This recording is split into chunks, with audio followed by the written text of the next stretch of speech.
All right, well, thank you everybody for inviting me to make a presentation and for attending today. I hope that everyone is safe and well.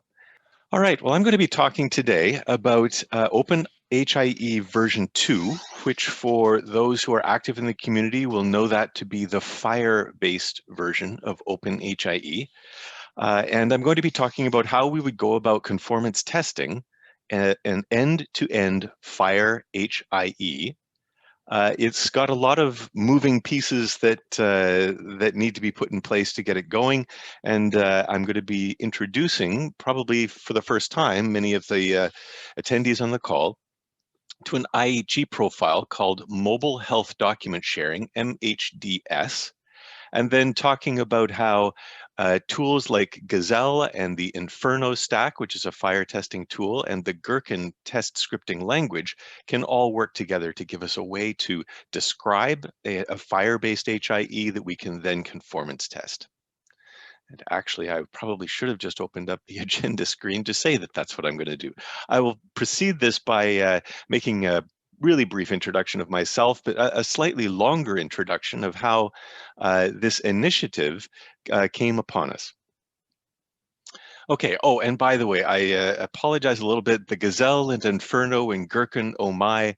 Anytime I have to list three things in a row, there was a children's book I used to read to my kids when they were small called Lions and Tigers and Bears, oh my. So this is Gazelle and Inferno and Gherkin, oh my. Just a really quick introduction of me and a really quick introduction.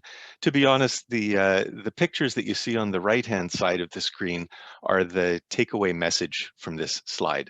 Although I was involved in Canada's domestic digital health initiatives from sort of 2005 or 6 to about 2010, the bulk of the work that I've done over the last 10 years has been in low and middle income countries in Southern Africa and in the Middle East and in the Asia Pacific region. And that's been on behalf of development partners like UNICEF, World Bank, Asian Development Bank. I was an advisor to ADB for 3 years. I've been an advisor for the last 8 years to the US government's PEPFAR program, which is the President's Emergency Plan for AIDS Relief. I do show at the bottom of the screen, I play a role on behalf of Canada Health Infoway as Canada's liaison to IHE International, but I've also been, I'm sort of a recovering engineer. I'm in a 12-step program and coming along nicely. But I've been for a long time a delegate of Canada to the International Standards Organization, the Technical Committee for Health Informatics. I'm a FHIR Foundation founder, and I'm a co-chair of one of the IHE technical committees, the Committee for Quality Research and Public Health. In terms of sort of introducing this topic, one of the countries where I've provided advisory services and am providing advisory services is Myanmar. I was to be in Myanmar this year, but we're having a pandemic, and so I couldn't go in person. But we were hello, Bunchai. I see you, my friend. But I'm going to just move you aside. So yeah, there we go. We were to be doing in-person workshops, but we had to hold them over Zoom.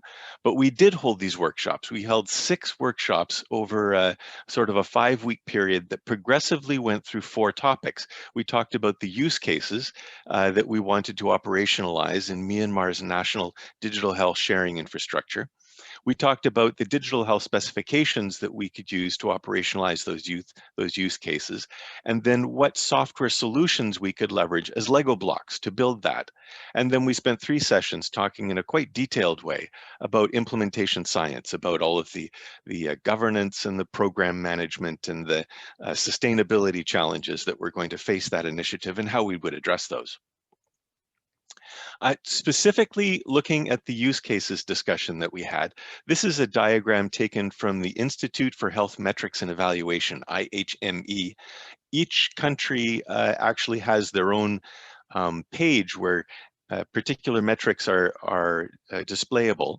And we were looking at what is the burden of disease for Myanmar. And to be honest, their website was just updated only a week ago to have the 2019 data instead of the 2017 data. And the 2019 data shows that these are the top 10 burdens of disease measured in disability-adjusted life years in Myanmar. And the new number one is stroke. The previous number one was neonatal disorders, the sorts of things that, that immunization addresses, followed by diabetes, COPD, lower respiratory infections is really a code word for influenza. Then stroke, psoriasis, congenital defects, ischemic heart disease, road injuries, and TB. But this is the new list of top 10. The size of the graph, be it to the right or to the left, shows whether it has been over the last 10 years increasing or decreasing, and by how much. So stroke is increasing, and it looks like by about 8%. Neonatal disorders is decreasing by about 33%, but is still at number 2. Influenza is decreasing by over 50%, but still at number 3. Ischemic heart disease, diabetes, psoriasis, COPD, congenital defects, tuberculosis, and chronic kidney disease are the new top 10. And we can see that 7 of those top 10 are non-communicable diseases. I'm telling you all of this as a bit of introduction because our focus with the project team and the technical working group team that were participating in these workshops, our selected focus was to continue to leverage digital health and communicable diseases, HIV, TB, and malaria, but then to take on diabetes and immunization as the focus use cases for our first digital health infrastructure investments. That's not to say that we won't do all of the other things, of course, that are to be done, but that we will drive forward our initial construction of the HIE based on these 5 use cases.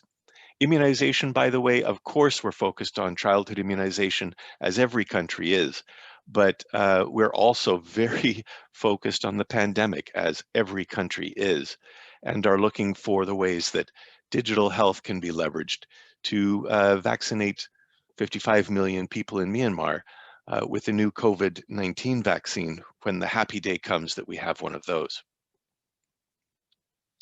So we had adopted in version 1 and 2 of the Myanmar Digital Health Blueprint, we had adopted that OpenHIE was going to be the framework for our national digital health infrastructure.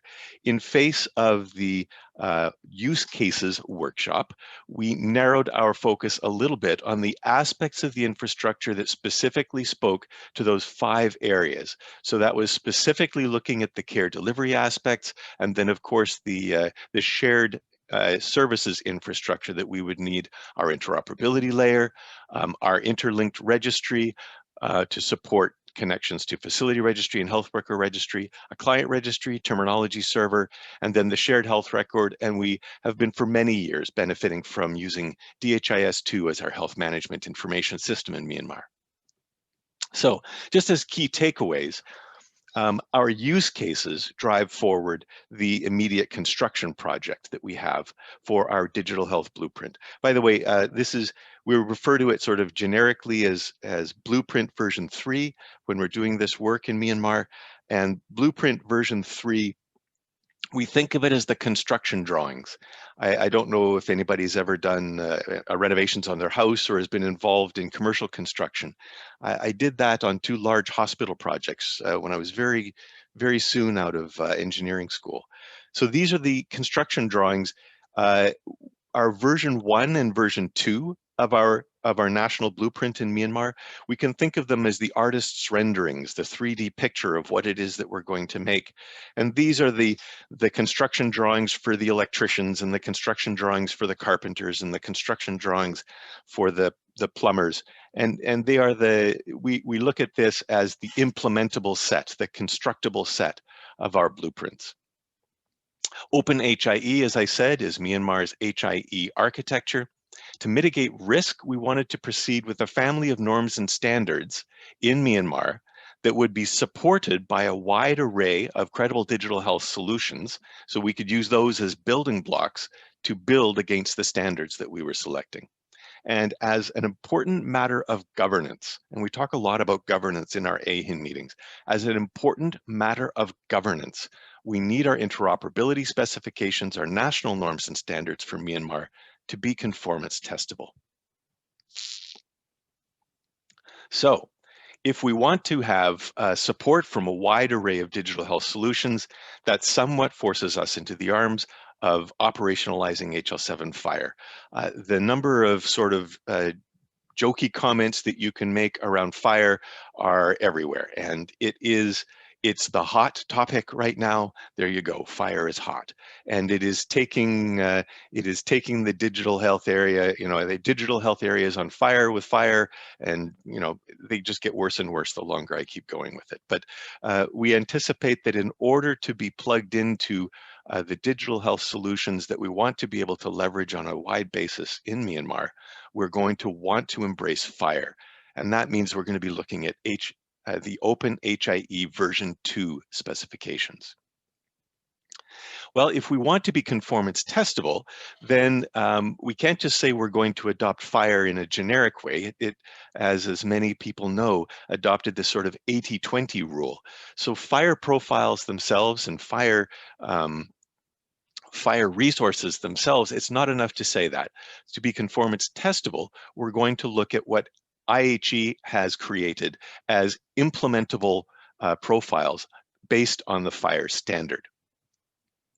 And this very busy slide, and I apologize for how busy this slide is, this very busy slide maps the IHE Mobile Health Document Sharing, MHDs profile, and says, and is indicating what is the degree of coverage that MHDs gives us on OpenHIE.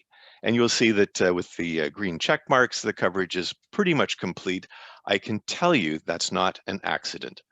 Myself and Luke Duncan and others that are active in IHE and who are also very active in the OpenHIE community, we were the ones who were, pardon me, the primary influencers on what was the scope of MHDs. John Murky, who is a longtime stalwart on the IT Infrastructure Technical Committee at IHE.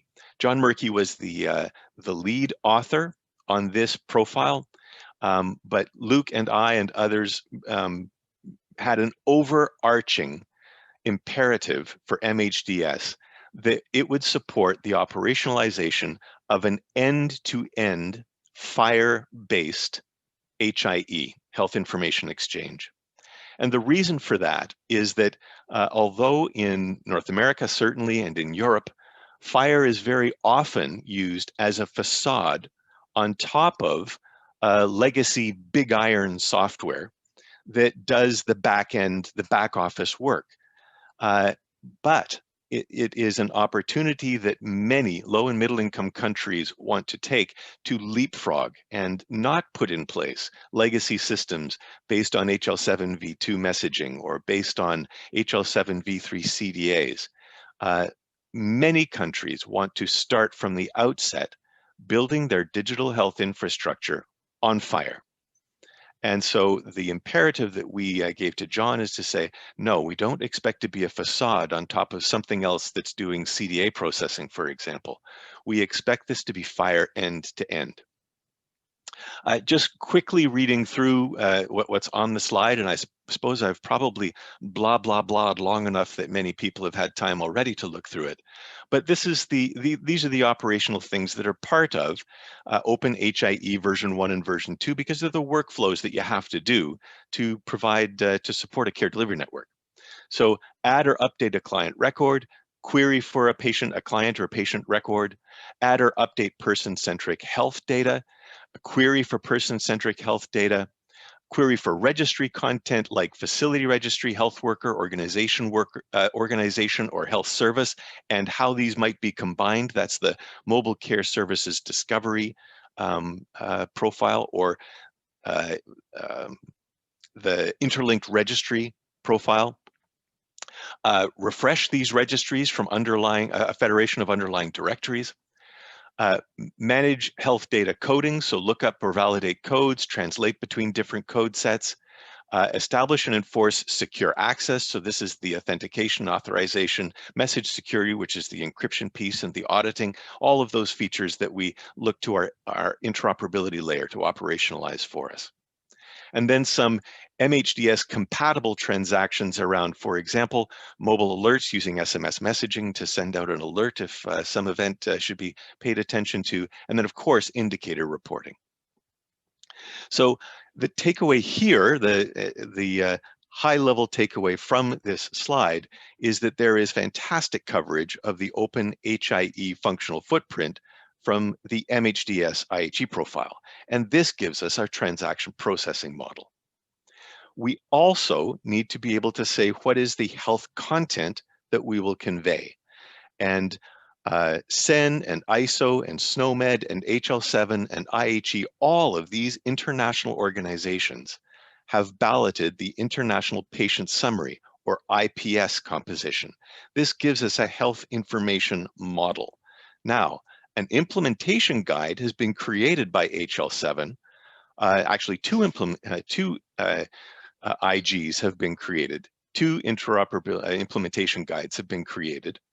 One for CDA and a functionally equivalent one for FHIR have both been created. And this is a list of what is in the content model of the FHIR-based IG for the International Patient Summary. So if we just look down the list, we have the ability to get information about meds, allergies and intolerances, the problem list, immunizations, history of procedures, medical devices, diagnostic results, including lab, radiology, and pathology results, vital signs, of course, past history of illness, pregnancy status, just because of how important that is in driving forward workflows, social history, functional status, care planning, and then advanced directives around consent, for example. The code systems that are referenced in the IPS include SNOMED, LOINC, and then WHO's anatomical therapeutic, I don't remember what the C stands for, compositions maybe, or chemicals. The WHO's ATC standard is how you would code medications. And then there's been some mapping going on to ICD-11. So this gives us an implementable health data model. So just to sort of refresh, we have from, well, let's go through the keynotes. I'll be better if I just read them through. So this gives us an opportunity, this approach gives us an opportunity to leverage off-the-shelf digital health solutions that are based on FHIR. And this means we're adopting the FHIR version of OpenHIE for that reason.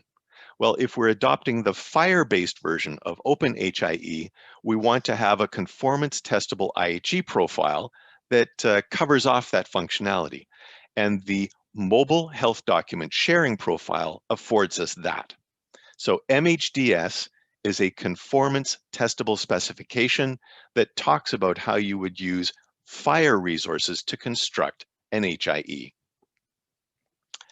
Now, we have to have a data model that we can use because our care delivery choices for supporting communicable disease care delivery around HIV, TB, and malaria, providing NCD care, so for example, diabetes or heart disease, providing immunization workflow transactions, we have to have a conformance testable health data model that we can leverage in order to support those care workflows. Now, by adopting this framework, this conformance testable framework, we have set ourselves up to be able to, in the future, operationalize what WHO is calling SMART guidelines. SMART guidelines, in IHE, we've been referring to this as our Computable Care Guidelines Initiative. And it is a Gemini project that we're doing in partnership with HL7 and IHE. Computable Care Guidelines have been branded by WHO as SMART guidelines. And they are, just quickly, they are a machine understandable expression of WHO's normative guidelines around antenatal care, around HIV care, around diabetes care, and so on. So these PDFs, the multi-hundred page PDFs that WHO publishes today, will at a point in the future that's not too far in the future be published by WHO in a computable format, in a FHIR-based format that can be ingested by a point of service digital health solution and operationalized by that digital health solution to bring to life guideline-based, evidence-based care. This framework, these choices by Myanmar, support in the future uptaking that initiative, that WHO initiative. Okay, so let's map this set of transactions. This is not the standard or the classic OpenHIE diagram for the following reason. I've teased out the role of the interlink registry as the transaction processing engine that requests will come to, and that interlinked registry is then refreshed by an underlying federation of directories. But this is basically saying a point of service application has to support a number of transactions. Real-time transactions are shown in yellow, and maintenance transactions or periodic transactions are shown in blue. And then above the interoperability layer, for those that are familiar with the OpenHIE architecture model, we have below the interoperability layer are our point of service applications, and above the interoperability layer are the shared services that make up the health information exchange. So the transactions are listed on the right-hand side, and they are listed as the transactions that are part of MHDs. So going through these, transaction number 1 is that a point of service application would have to execute ITI 93, which is the IT infrastructure 93 transaction, and that's the transaction that's used to add or update a patient demographic record. So transaction number 1 traverses the interoperability layer and finds a happy home at the client registry. Transaction 2 is to query for content that's already in the client registry. Transaction number 3 is to add or update person-centric health data, that is ITI 65, and the content specification is the International Patient Summary. So the necessary capabilities of a point of service application is that they can add or update the IPS content in a shared health record repository. Transaction 4 is to be able to query for the data that's already in there. So that's ITI 68. And again, the content spec is the IPS, the International Patient Summary. You see that there's a reference as well to PCC 64. That's not currently in scope, but the patient care coordination specification, content specification number 64, that references to the plan definitions. So if we're operationalizing computable care guidelines, we would not only be able to fetch the International Patient Summary, but we might have to fetch the plan definition, the expression for antenatal care, for example. Transaction 5 is for a point of service application to be able to query for health facility, health worker organization, or health service content, or any combination of these. We can do joins between them. That's very important to support referral workflows, for example. So ITI 90, we could use to say, I want to know what is the nearest facility to this one that provides cesarean section health services. Because I've just had an antenatal care visit with this pregnant mom, and there's some concerns in her pregnancy, and we want to be able to do a cesarean section. So I'm looking for where I will refer her to for her in-facility birth. Now, there are some housekeeping transactions. As I said, the blue transactions are ones that would happen on a periodic or a maintenance basis. And some of the housekeeping transactions include refreshing the interlinked registry. I apologize, I should have made that highlighted in red as well. But to refresh the interlinked registry with the underlying federation of directories, the facility directory, organizational directory, health worker directory, and health services directory. Now, you'll see that the HMIS is highlighted, and that's because I have happy news for those that might not have already heard this news, but very recently, only in the last month or two, DHIS2 has completed a first version of its support for the MCSD the IHE MCSD profile, which is the FHIR-based Care Services Discovery profile. So DHIS2 can act as a facility directory and as an organizational directory. So we see here that in this refreshed transaction, the ITI 91 transaction, DHIS2 natively supports ITI 91. So an interlinked registry can say to DHIS2, I'd like to refresh my facility information and my org hierarchy. And DHIS2 natively can respond to ITI 91 and say, yep, here you go. Here's the latest data. Having called out DHIS2, there are periodic transactions to submit a quality research and public health ADX transaction. ADX is aggregate data exchange, and our DHIS2 natively supports the IHE aggregate data exchange transaction.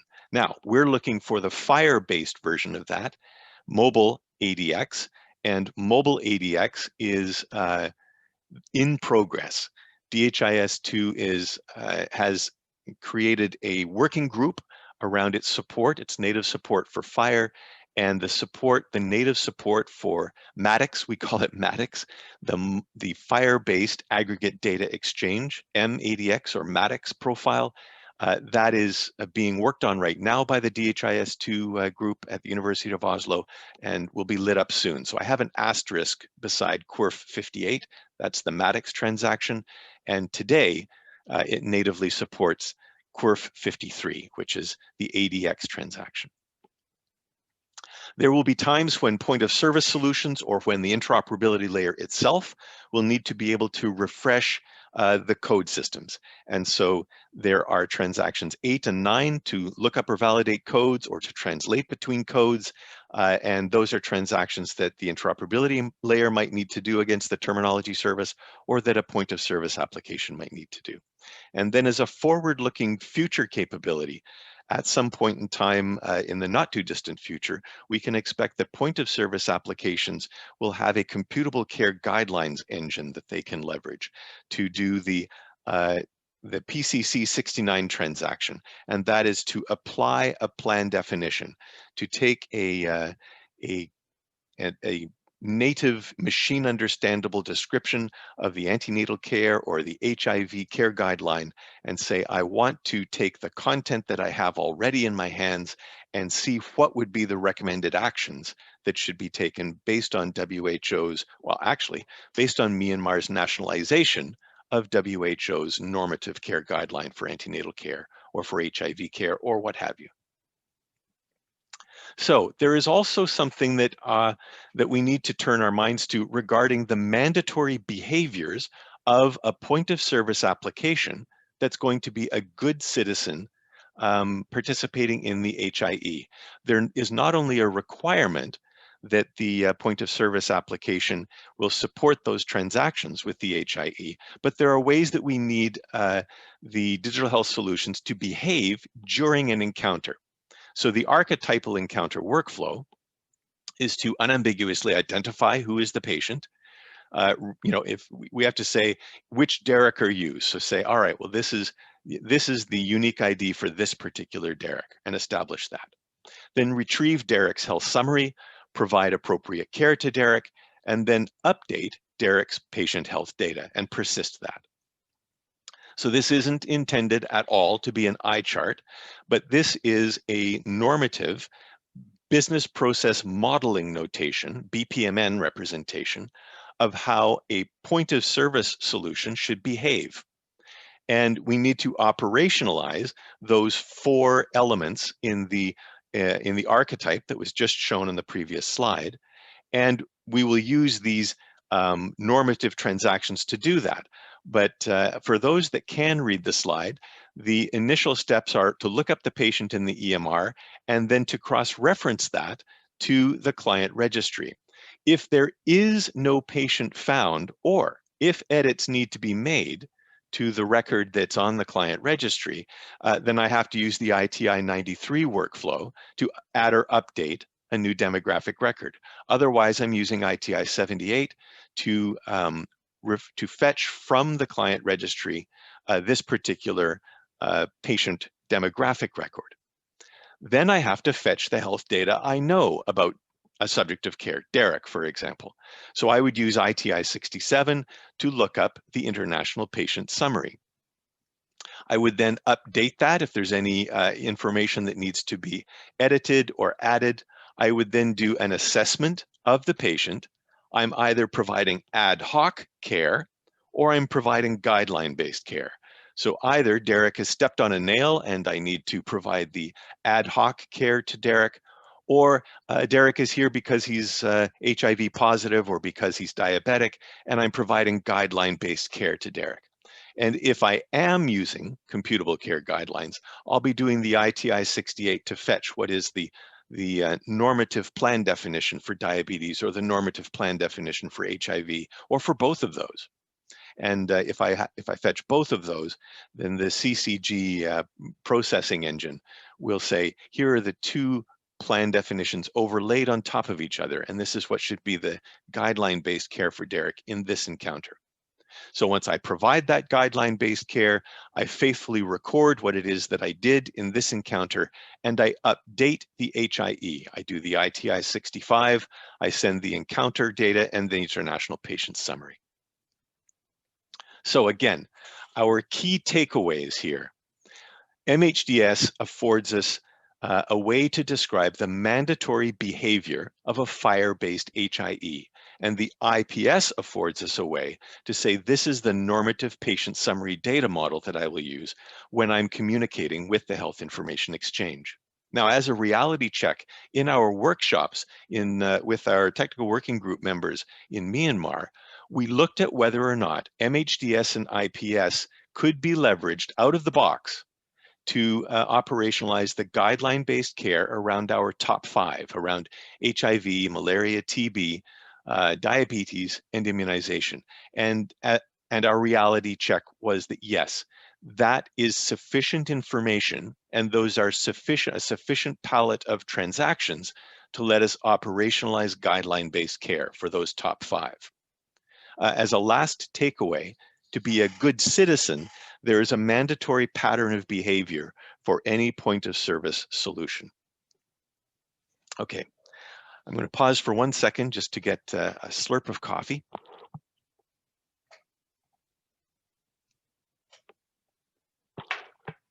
It is my first meeting of the day for me here in Toronto. So going forward, well, now let's talk about how would we conformance test. Now that we have gone through the process of saying we want to adopt conformance testable IHE profiles of these underlying FHIR standards, we did that for a very, very specific reason. This is a strategic decision that we talked about with our technical working group colleagues in Myanmar. And the reason for adopting these IHE specifications is that IHE has a way to operationalize conformance testing. There is a test platform called Gazelle, and IHE's Gazelle is an open source web-based platform that is purpose-built to support the testing of IHE profiles. I appreciate that this is a very busy diagram. It's taken from the Gazelle, I think the IHE Europe Gazelle site, but this diagram illustrates that the test platform takes as inputs profiles and standards and is able to do testing on behalf of eHealth projects and can be used by vendors, be they open source communities or commercial vendors, to support their ongoing product development, to at connectathons show that they are conformant, and it can also be used for ISO level conformity assessment.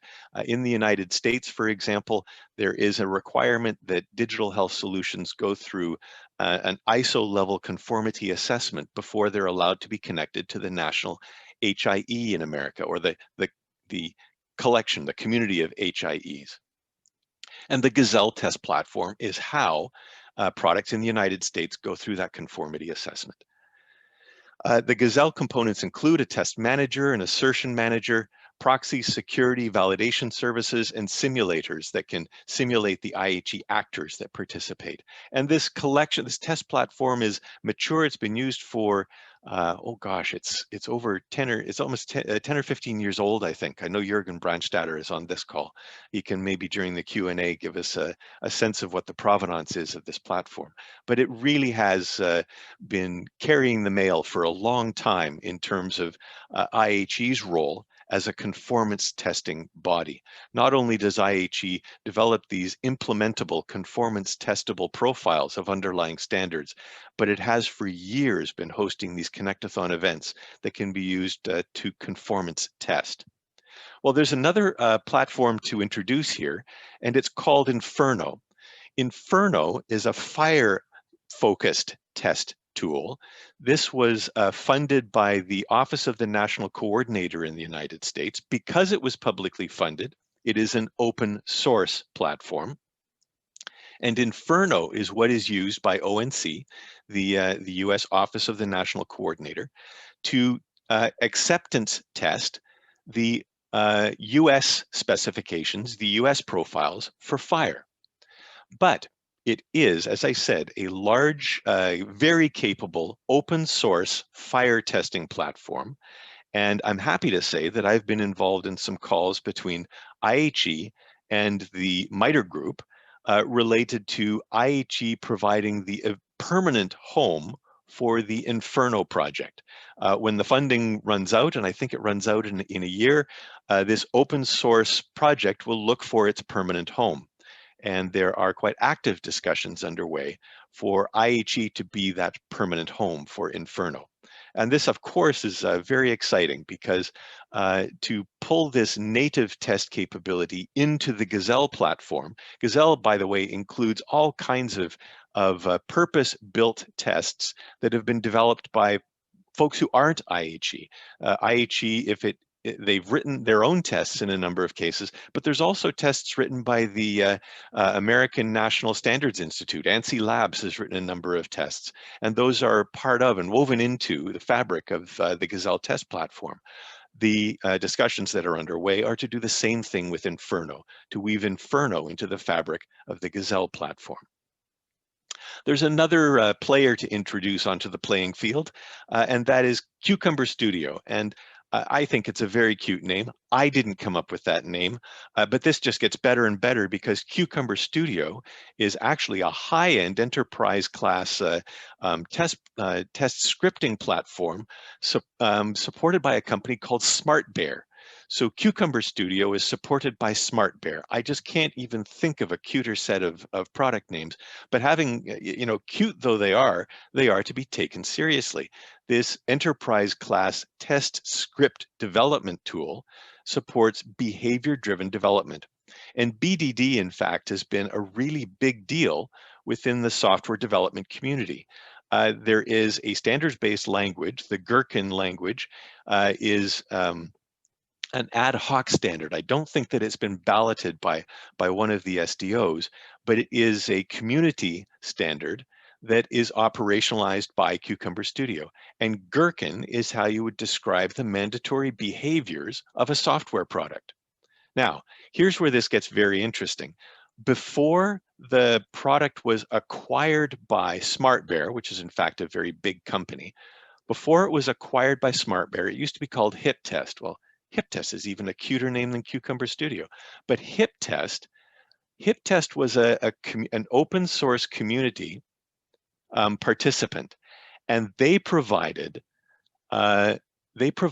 unlimited enterprise class licenses to their product to people that were in the global public goods game.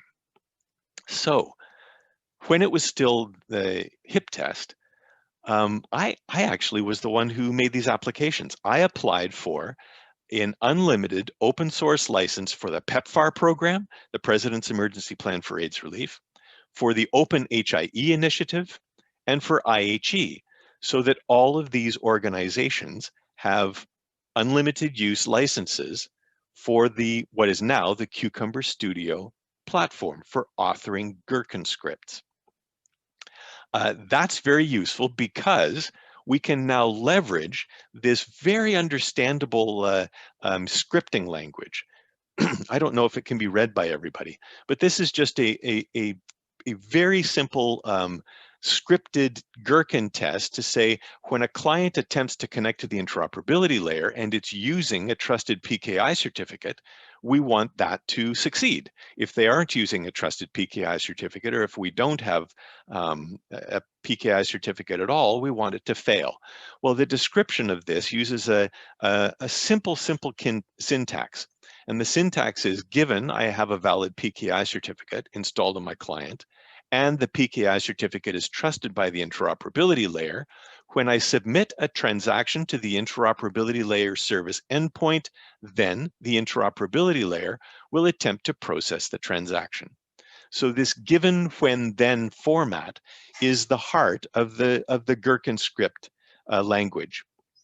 And these elements in blue, all of these elements in blue map to automatable test conditions.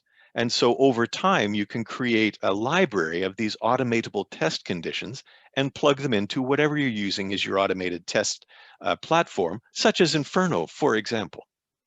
So there's a pilot underway within IHE to leverage Gherkin as the way to describe the IHE profile's mandatory behaviors. I'm actually one of the primary co-authors of the Computable Care Guidelines profile, so we are writing the mandatory behaviors of CCG in gherkinscript.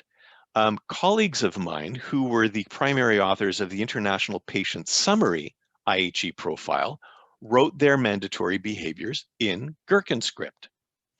OpenMRS, in fact, has adopted gherkin scripting as its way of doing its quality assurance. So they have been doing some testing with it. They've been leveraging this unlimited license that they have access to as OpenHIE community participants.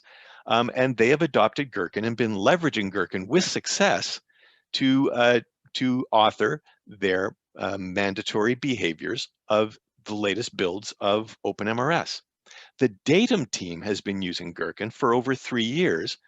Datum is the data analytics platform for PEPFAR.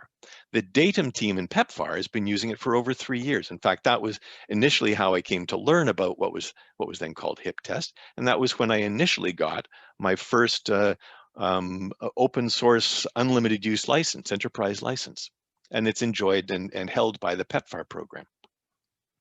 OpenHIE is looking at, and there have been a few meetings in the DevOps community in OpenHIE to look at whether or not Gherkin is something that we could use to describe the mandatory behaviors of OpenHIE version 2, for example. So all of these pieces, all of these moving pieces give us a way to come up with a platform.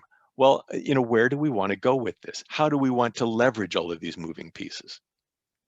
So let's focus for a moment on IHE and OpenHIE.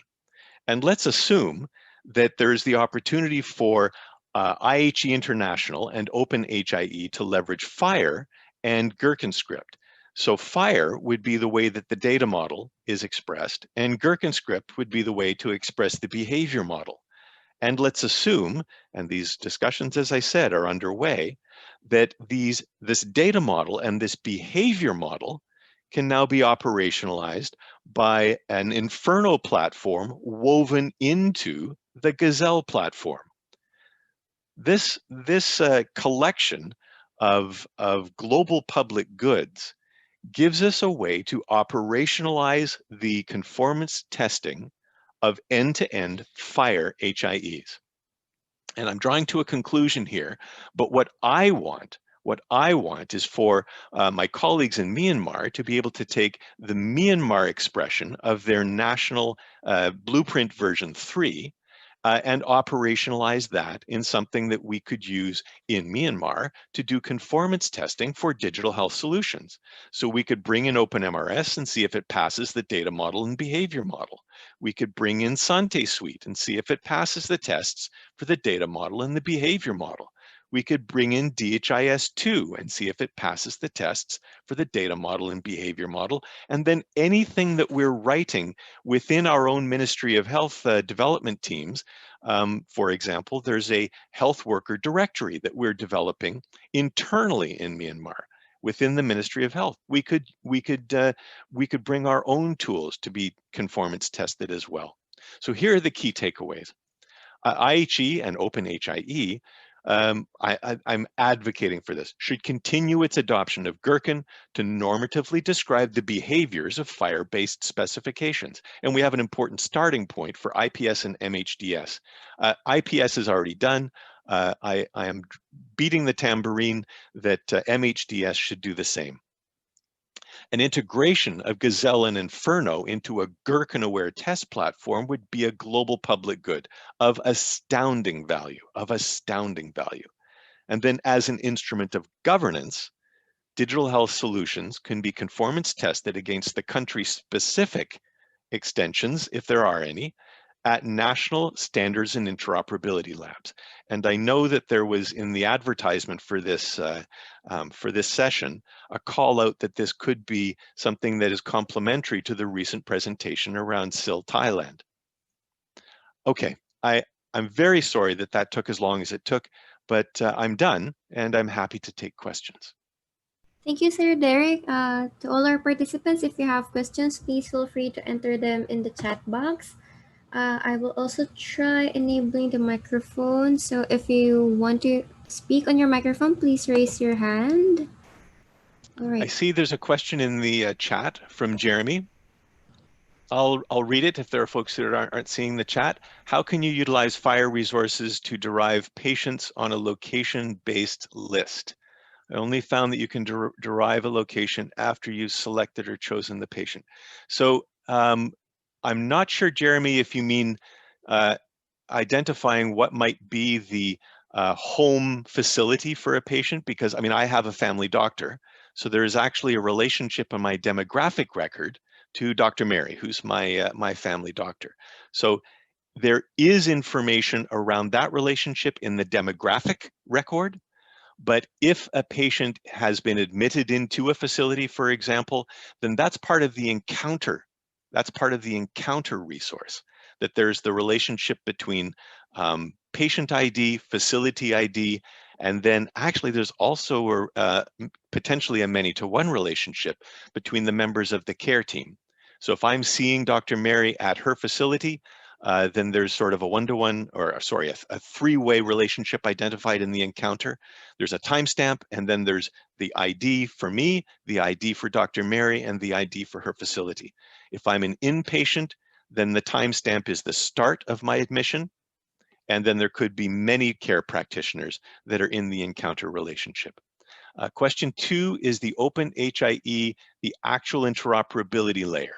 The comments on, say, comparing that to the Cerner HIE or to MuleSoft. So OpenHIE is often, sadly, there's often a confusion between OpenHIE as a specification and OpenHIE as a community of open source products. So there are many open source products that are participants in the OpenHIE community, but the artifacts that come out of that OpenHIE community, the artifacts that are published by that community are in fact specifications. They are architectural specifications that say for any product that is going to be conformant to this family of specifications, and there are, open source communities that have products that are members of this community. But for any product, there's the list of specifications. And OpenHIE for years has adopted IHE, conformance testable IHE profiles as its way to describe the workflows.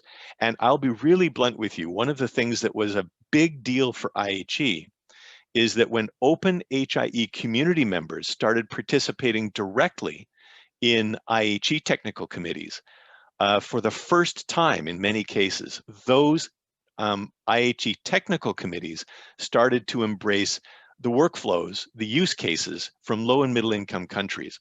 And there are a number of IHE profiles that were developed under the direct leadership of OpenHIE community members, but all of the IHE profiles over these last number of years have started to take into account use cases from low and middle income countries. The ITI Mobile Health Document Sharing, MHDs profile uses low and middle income use cases in its entirety. The third question on the transaction slide, are your acronyms a standard? HMIS, Facility Directory, Organizational Directory. Sorry, I had a sort of an answer key that described what all of those were. I didn't put it up because the OpenHIE architecture, and if you go to the ohie.org site, Jeremy, it has them all written out. We don't use TS, we use terminology service on the diagrams at OpenHIE. I used a shorthand just so they'd fit inside my little diagram boxes. So those are not standards. They are the ones you would typically find. I'll be honest, the OpenHIE architecture model is very much based on the one I know from my work here in Canada. And those are the labels that are used for architectural elements in the Canada Health Infoway blueprint.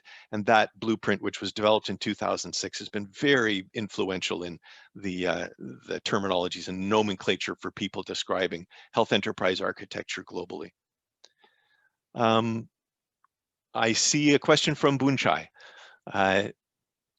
For the terminology services, what tool will the IHE profiles use? So the IHE profiles don't name the tool, not by any stretch. They name the behaviors.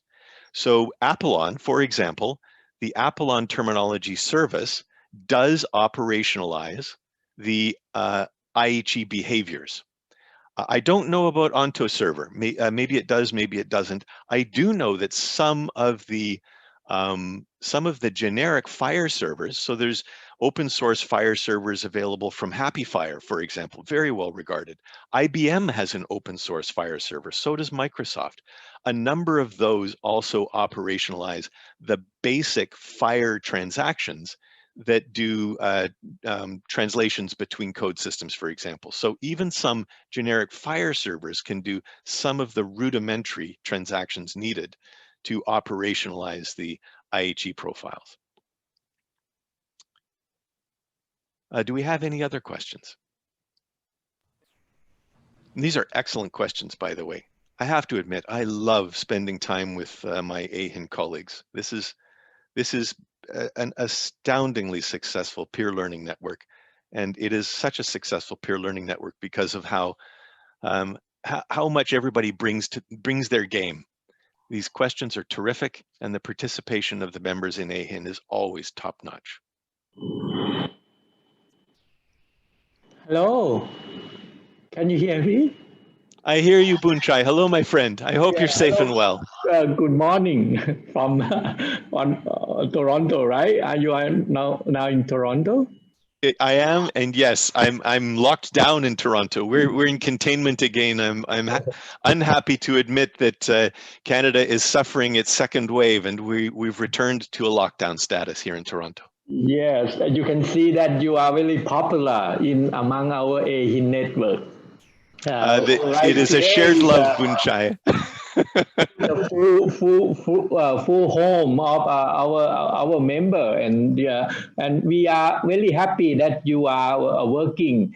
Have been helping the Myanmar for the national architecture and also proceed to the standard and interoperability like the here, and we think that because of you are very close to us ASEAN, AeHIN can be get your help a lot, and we have learned a lot from your session, and it seems like it a lot of things that we have to learn more, and I hope that you are happy to help us in the near futures. After helping Myanmar. I'm completely enjoying working with my colleagues. I see, AeHIN, please. I interrupted you, I'm sorry. Sorry, Derek, Dr. Bunchai, Erwin. So, Derek, you make me always fresh eyes on so many new terminologies again. Inferno, Cucumber Studio, FHIR server testing. Inferno is a FHIR server testing tool like this. Even for us, so many new terminologies in your architecture blueprint. So we will follow you as much as we can, Derek.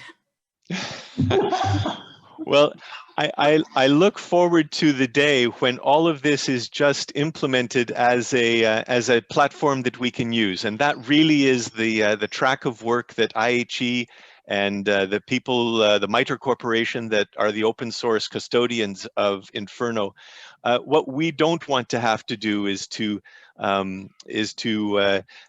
become a mechanic ourselves. We just want to be able to drive the car. So I'm looking forward to continuing the work with the IHE tools and testing community as they extend the Gazelle platform. What we really want is the happy day that we are just able to work with Gazelle platform as a complete solution that we can adopt, that we could adopt at SIL Asia, that we could adopt at a future SIL Myanmar lab, for example. To have a domestic conformance testing capability is so important because it is an instrument of governance in our hands to be able to coordinate the activities of all of our development partners and say, we need you to be conformant to our blueprint, and this is our platform that we will use to test that you are. I think there has another question from So Yen Tun. I think maybe. So Yin is from my team, Jen. He just finished his Master of Health Informatics from the University of Auckland, Jen. Oh. He is from my team, yes. Yeah, it should be included in the AeHIN, and then he can contribute to the network. Yes. He's been an active contributor on some of the last calls I've had with the colleagues in Myanmar. The question is, does Inferno and Gazelle test only for FHIR? Can we use them to test other types of IT solutions? So both Inferno and Gazelle are open source solutions. Inferno is focused on FHIR.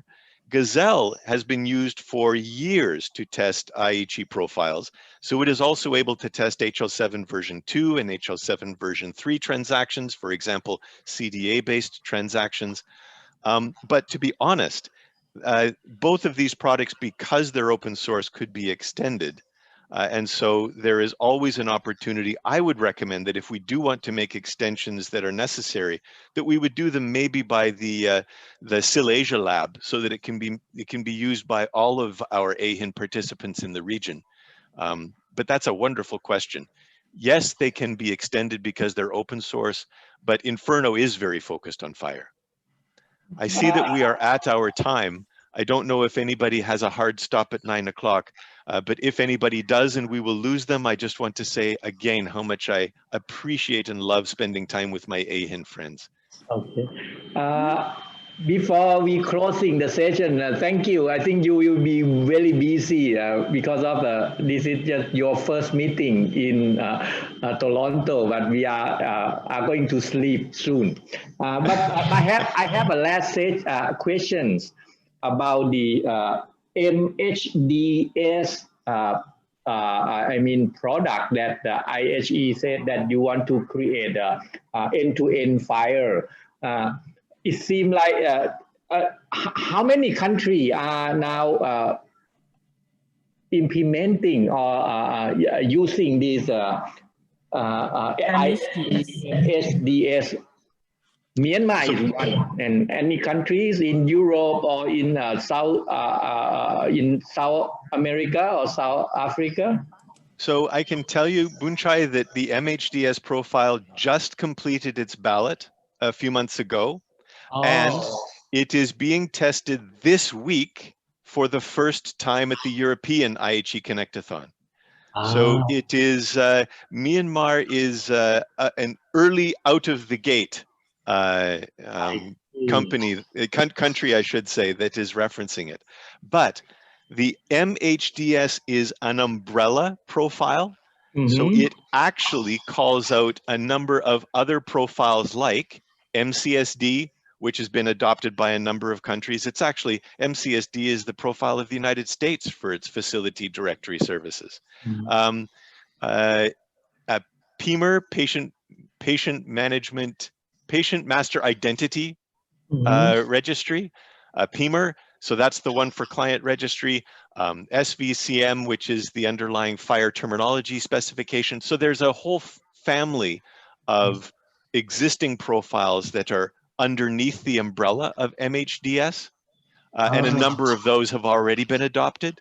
So many countries that are already using FHIR have adopted those profiles, and MHDs is an umbrella on top of those. Really what it really describes is the mandatory behaviors of how they will all work together. So honestly, it's a description of what the interoperability layer enforces. It is so closely aligned with OpenHIE because the MHDs, the only new actor is the actor that called the directory registry, I think. And it is the actor that an interoperability layer plays. So this is it is very, very closely aligned to OpenHIE. And as you know, OpenHIE has been named by 36 countries as the national architecture. Yeah, AeHIN also promoting this OpenHIE, and I think we will continue to do that. So, any questions from the audience before we close? Just for the new to the AeHIN and communities. Dilek Ritz is our very close friend. Dilek had working with our network for many years, and many countries. Work with Vietnam, ADB, and Myanmar. So we're gonna have these valuable resources for us to be to get from our friends. That maybe best way to describe you, Direct. That's very kind, and thank you. And projects not only in Myanmar and Vietnam, I have also worked in Cambodia, Laos, India, China, and the Philippines. And as you say, was an advisor to ADB for 3 years regarding the bank's strategy regarding digital health in the region. And I want to be regarded as a friend. I have deep love for our AeHIN peer network. And I can tell you that one of the things that it makes me laugh to say it, but it has been very easy for me to schedule my workshops and my meetings with colleagues in Myanmar because I never have a conflict. For me, it's always the middle of the night, so I never have a conflict that I have to worry about. Okay. So, I think we have you spend a lot of I mean an hour and almost 10 minutes with us, and we going to schedule the next the next webinar with you. And thank you very much, Dilek, and everyone from who attend this webinar. We already record this, and I think Cha you're gonna be publish this for us to, I mean, digest more. There's a lot of works and a lot of knowledge that we learned from Direct today. Thank you. I shared both the PDF of the slides, and I shared the slides themselves, and I'm happy, Cha, for you to share both documents with anybody in the network. Always friends helping friends. Okay, thank you. Bye. Thank you, Sir Derek. Goodbye, all. Sleep well when the time comes. Stay safe and well, everybody. Thank you.